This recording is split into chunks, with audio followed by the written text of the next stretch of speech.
seat that my friend David Paterson called and said, "You've been a little busy, so I didn't want to bother you until the election was over, but you're here in the state Senate to try to change state government. That's what I think I want to do, and we need to make some changes in the Democratic conference in order to accomplish our goals. Will you be with me to support me as the new leader of the Democratic conference when a vote comes up sometime in the next few weeks?"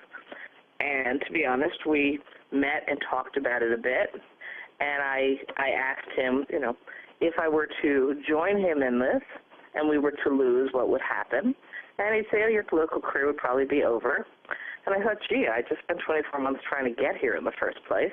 But, in fact, he was right. We needed to make some serious changes to move forward. And so it didn't take me very long to decide that even though many people thought it was a pretty high-risk situation, that I would join and support David. But I was certainly not the first one on board. And, in fact, some others in my conference have been working with him for much, much longer in that agenda.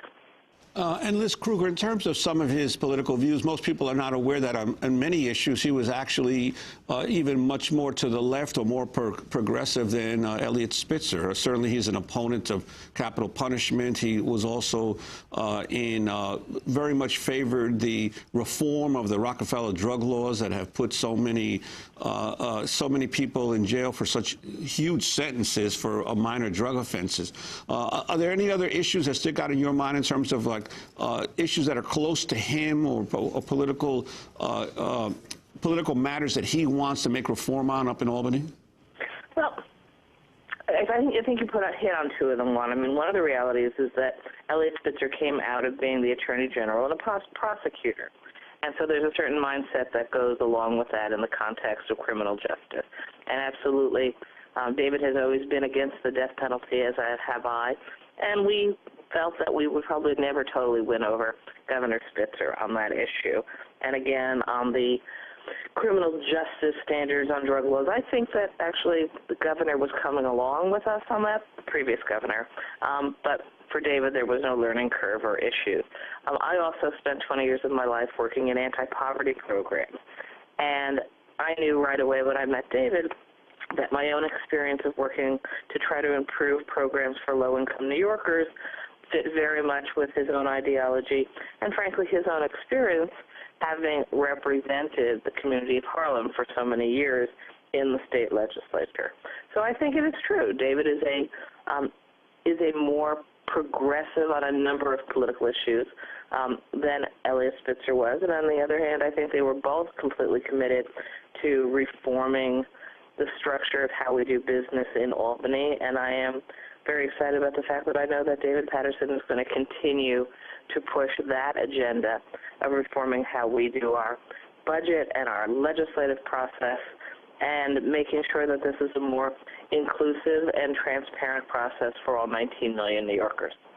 We're also joined by Carl Augusto, President and CEO of American Foundation for the Blind. David Paterson served on its board for a number of years. He will be the first blind executive in this country. Carl Augusto, talk about David Paterson and the significance of this. Well, first of all, I want to correct something that you and Juan have been saying. He's not the first chief executive who happens to be blind. He's the first state chief executive. There have been many blind people who have served as chief executive officers. I'm the CEO of the American Foundation for the Blind. Granted, AFB is a little smaller than the state of New York, but I just wanted to clear that up to make sure that that point is clear. First and foremost, David Paterson is a skillful and accomplished political leader. Herb and Liz have already said that. Second of all, he is a wonderful human being. And I think they've alluded to that too. Third of all, he possesses various characteristics. One of them is legal blindness.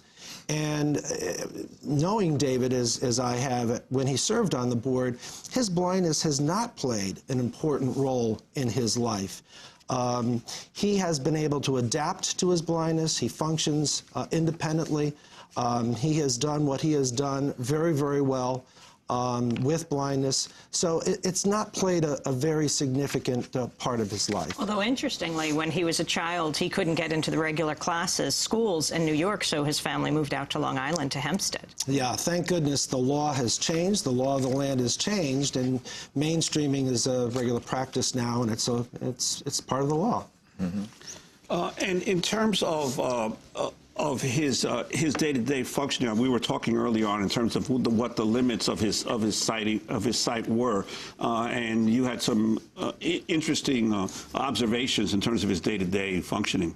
Yes, he does have trouble reading print, so he would not be able to read something like a statement. He does see shapes. When he gets close to familiar faces, he will recognize people.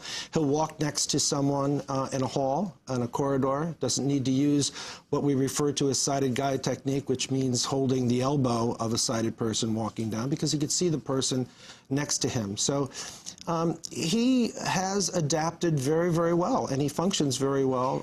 Refused to learn Braille as a child? Yeah, he does not know Braille. There are very successful blind people who use very, very different techniques. Some use Braille, some use note-taking devices in Braille and speech. David is not a techie. Well, neither am I. So we've been able to function using other adaptive methods very successfully. Now, he's known for his friendly, colorful speeches. You know, he doesn't use a teleprompter, of course.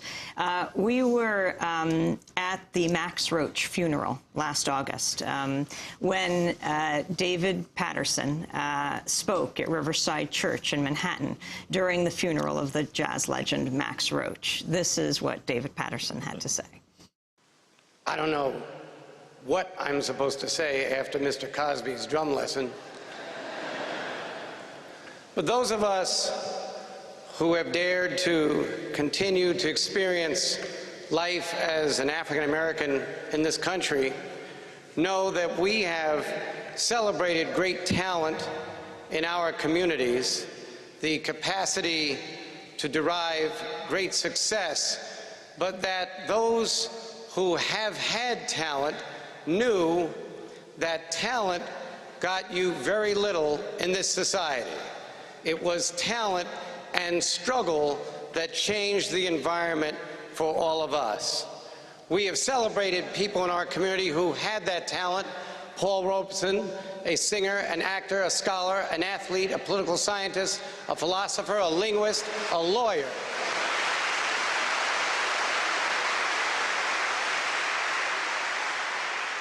He could have gotten along very well just by going along, but chose rather to speak out against injustice with the truth.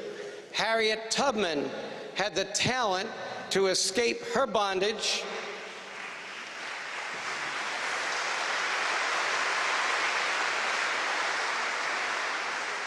but she went back into the South over 40 times to save her brothers and sisters from slavery. Her strategy still studied at West Point Academy today. Malcolm X, who lived in our time,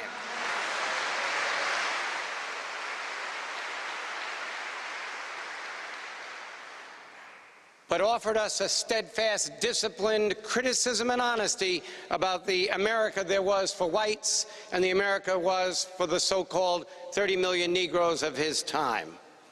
And right here at Riverside Church, we have transferred those to their reward in celebration, people such as James Baldwin and Betty Shabazz and Ossie Davis.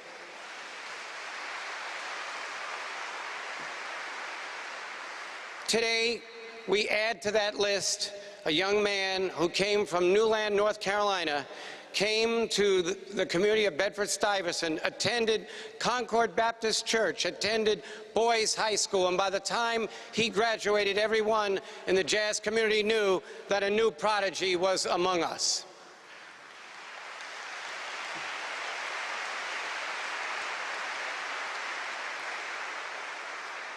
He had talent. He performed with Duke Ellington and Charlie Parker. He performed with Dizzy Gillespie. He performed with the unsung Coleman Hawkins, with Oscar Brown, with Clifford Brown, the great trumpet virtuoso who died tragically in 1954, and with Charlie Mingus. And his talent brought him great acclaim. But he chose rather to join those very elite, those very few people in societies who knew that struggle and talent could give more than just his own success, but could raise up his community.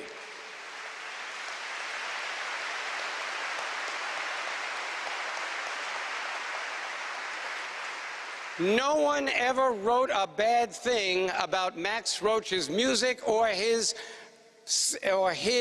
aura until 1960, when he and Charlie Mingus protested the practices of the Newport Jazz Festival.